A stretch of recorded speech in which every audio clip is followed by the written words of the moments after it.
this movement when he was quite early, same as yours truly. Hezekiah Watkins, stand up again.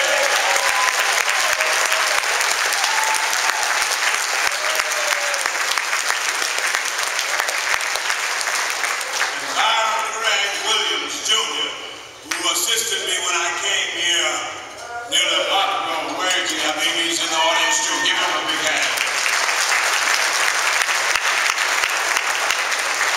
And last but not least, Jackie Andrews, who picked me up at the airport and has enabled me to get around with my challenge.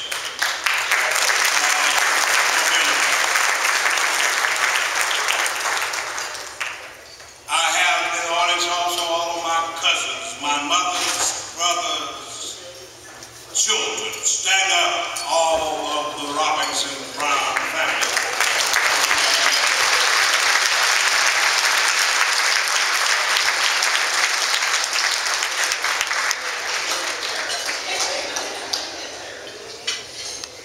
Let me hasten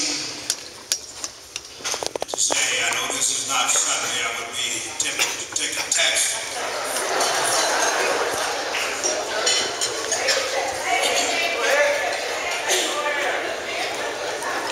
Also, Ms. Palmer asked me if I wanted her to give an introduction, and I told her no.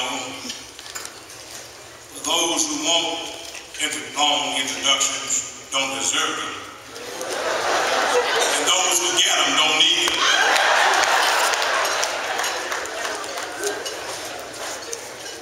But if I were to permit someone to introduce me, I want to talk about Morehouse, where I went to school, and Crozer, where I got my master's, United, where I got my doctorate. I would appreciate someone getting this form of a beacon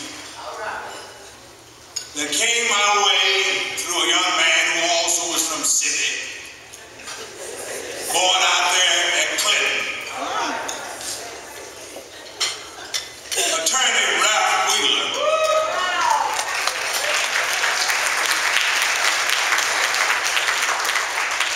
Back in 1998, when he was serving as a trustee in the church that I'm pastoring in San Francisco, Third Baptist Church, Ralph had come home to visit his dear mother was ill. And while here, Brother Thomas, he got word that the files of that infamous state established organization, the State Sovereignty Commission, had been ordered open by Judge Barr.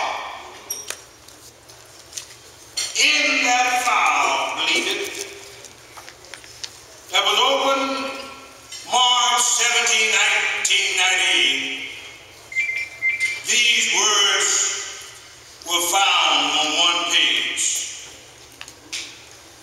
On December 30th, 1958, Chief L.C. Hicks of the State Sovereignty Commission received a call from Mr. Joe Latham, whose name should be held in confidence. Mr. Latham is a vice president of the Deposit Guarantee Bank and Trust Company, Jackson, Mississippi. He informed me that the West Jackson Youth Council NACP had opened an account at that bank, depositing $46.80.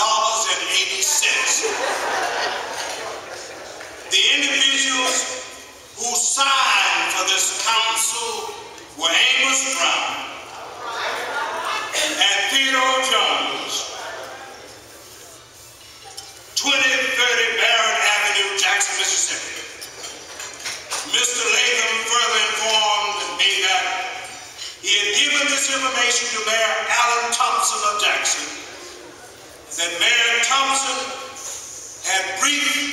Chief of Police Rayfield of Jackson in this matter. And here is the summation of the file. Amos Brown took part in sit-ins in Atlanta, Georgia on July the 2nd, 1960. He was arrested in Jackson, Mississippi on Saturday, June the 10th, 1961. As a part of the Freedom Riders he sat in at Livingston Park, Jackson, Mississippi. Brown's address is 1521 Morehouse Street. Born February the 20th, 1941. In July 1961, Brown was arrested for disturbing the peace at the University Hospital, Jackson, Mississippi, by challenging a white doctor for calling his colored neighbor patient using the word boy instead of the patient's name. He caused quite a stir-up at the University Hospital. He is a full-fledged agitator.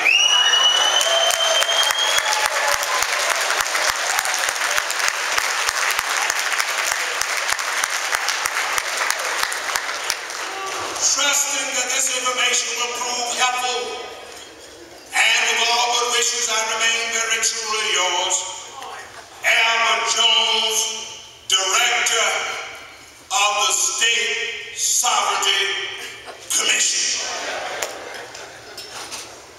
My friend, if I were to take a test, I would call your attention to the book of Judges. In that second chapter. Now Joshua, the son of Nun, the servant of the Lord, died when he was 110 years old. And they buried him within the borders of his inheritance at Timnath-Heres, in the mountains of Ephraim, on the north side of Mount Gilead. When all that generation had been gathered, and their fathers with them, another generation arose. After that, who did not know that the Lord had been with them, now the work which the Lord had done for Israel. And I want to talk about what we haven't told this generation.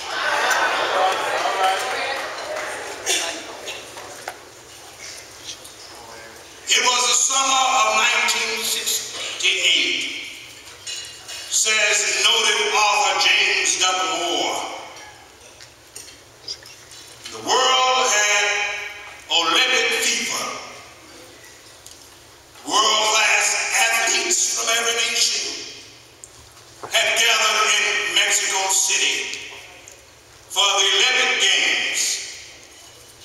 Thousands of spectators were on hand. Millions or more around the globe were huddled in front of their television sets to take in the action and to experience the spectacle of the games. One of the most moving moments in the history of the Olympics came on the day of the marathon. A large number of well-trained runners from almost every continent gathered at the starting line. The gun sounded, and the 26-mile race was underway. It wound through streets of Mexico City and concluded in the Olympic Stadium.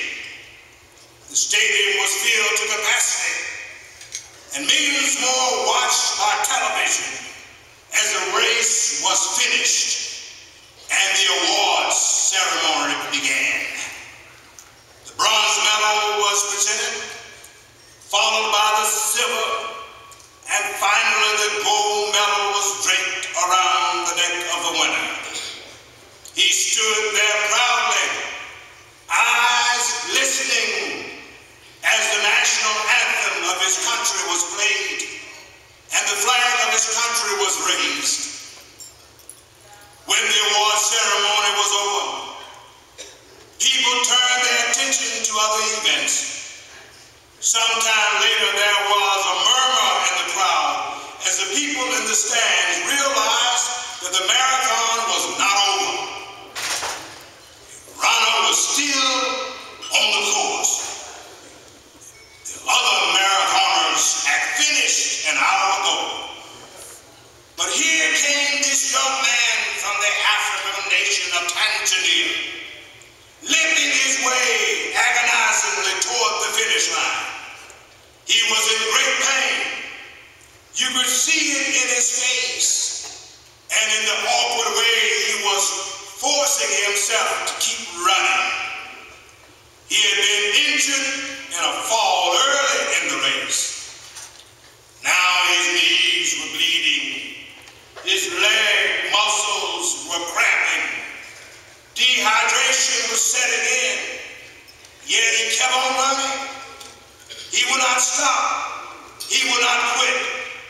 Finally, painfully, he crossed the finish line and fell to the ground. A television reporter later told the story of the runner's injury and his determination to run through the pain. Then the reporter said to him, "You were injured early. You were hurting badly. You knew you could not win the race. Why didn't you just give up? Why didn't you just stop? Why didn't you just quit?"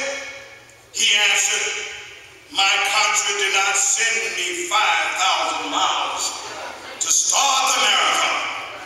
They sent me here to finish the marathon."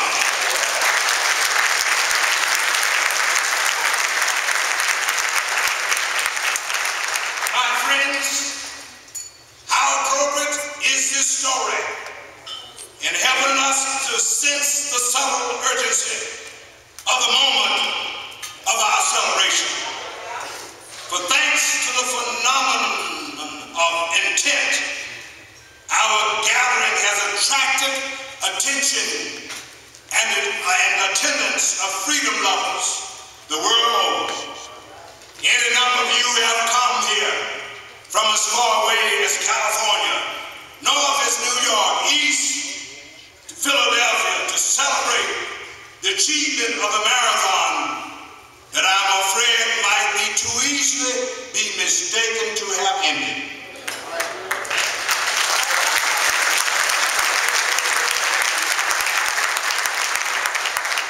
I assure you no one has enjoyed this celebration more than I. Seeing old faces with whom I grew up with here in Jackson, meeting unfamiliar faces, some who were almost not willing to join the struggle, but they did. Others who weren't even thought of in their mother's mind. Reminiscing on the upbringing that I experienced here is of inestimable joy. This is truly a memorable celebration. However, I'll not be fair to you as a freedom rider and a civil rights activist, nor right before God my Maker, if I did not remind us that while we are celebrating this victorious freedom rise cause, and generations are still left that have not made the finish line, winning the medal of freedom, liberty, and joy. The struggle goes on, but the struggle will not go unless we realize that there is a generation that has not learned to love the Lord. The struggle will not go on unless we tell the story about what God has done, not only for Israel, but what God has done for black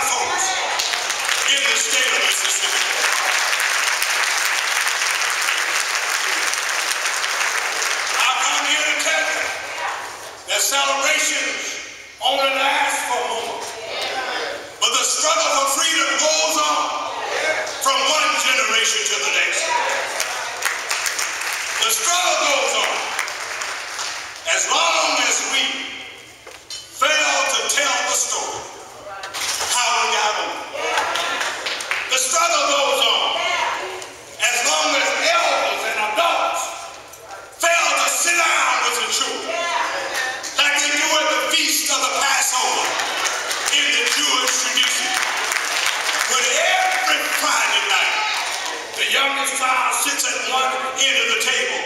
The old man at the other end. The other family members gather around, and the youngest child raises the question, Daddy, what means this night?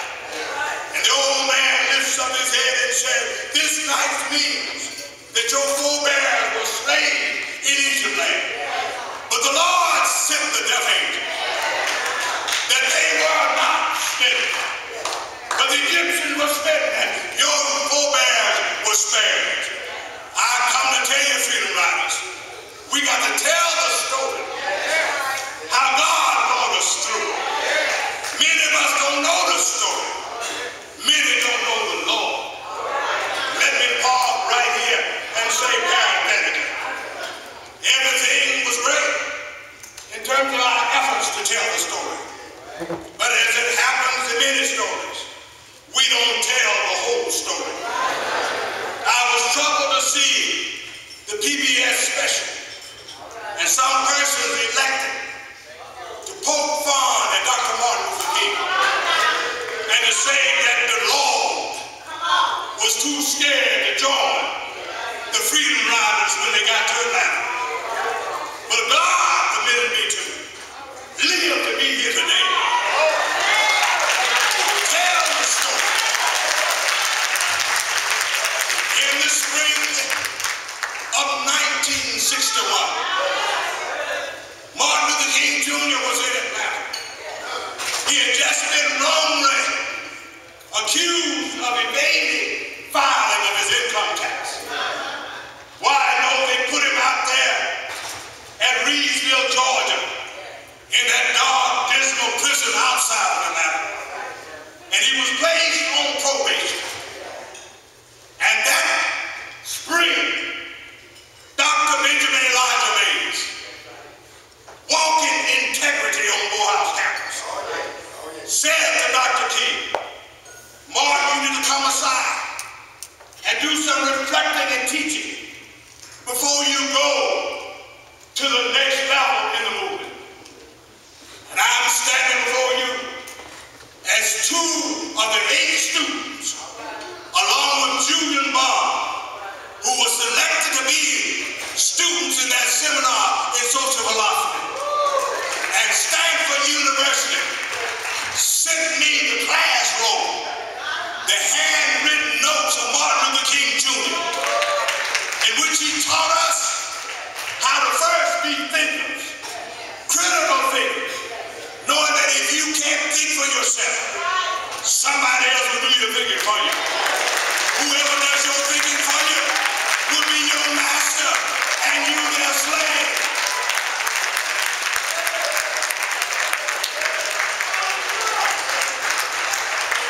God wasn't scared. He was just trying to raise up another generation of fighters for freedom. But after the semester was over, he joined with you in Montgomery.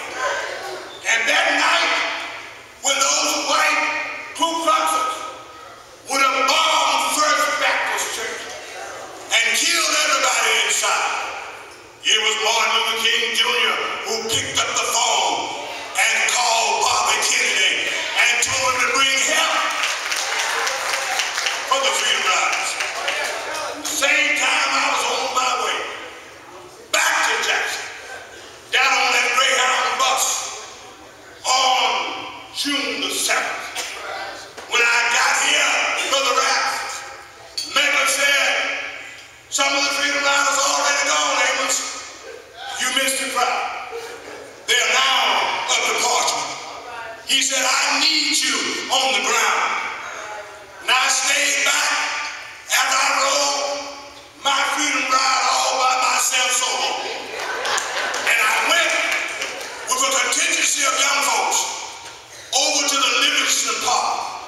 We couldn't even sit on the same bench and look at the monkeys and the elephants together with white folks. We were locked up in jail. That same summer, I was locked up because, as the file indicates, young white doctor would not respect the human